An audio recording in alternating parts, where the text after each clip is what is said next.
Lods, ingredients ko, meron tayo pichay, puso ng saging, buti pa yung saging, may puso.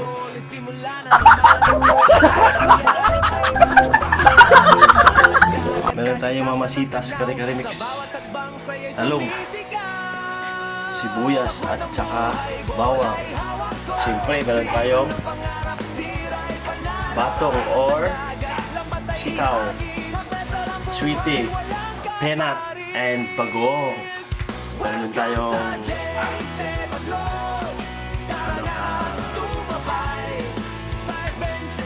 dito, paminta. Alright mga lods, abangan nyo lang maya pagka luto ko ng salsa.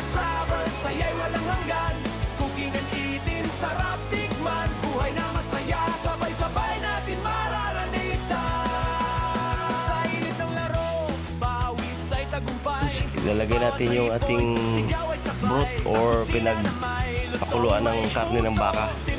Para na sa ganun meron tayong sauce na masarap mamaya. Meron ng ingredients yan, may sibuyas na yan. So after na nilagay natin yung ibang ingredients like peanut, butter, and sweetie. Alright my lods, abangan nyo mamaya. Kuluin mo natin ng kunti para lumapot.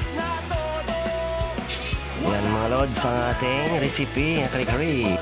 Ito mga lods, yung sweetie. Kare-kare mix.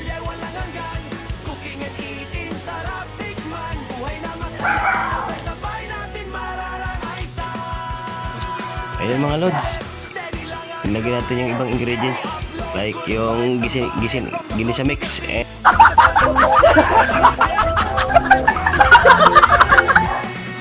at sweetie. Alright, halo-haloin natin mga lods para medyo lumapot at saka hindi didikit yung yung sabaw niya sa mismong kawali. Yan, ano natin mga lods. Alright, tingnan may kulay, ganda na kulay mga lods, oh.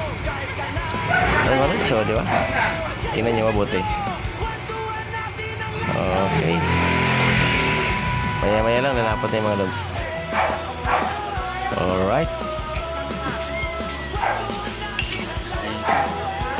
yan, lagyan natin yung peanut butter mga lods para ito paano magano magdagdag ng lapot doon sa sauce mamaya. Actually mga lods, ilagay ko ang ginamit ko uling kasi medyo mahal na kasi ngayon yung gasol sa 1.5 daw kaya medyo ramdam din natin yung kamahalan. Ayan mga lods, ilagay ko na yung butter para medyo lalong lumapot mamaya. Ayan mga lods. Alright,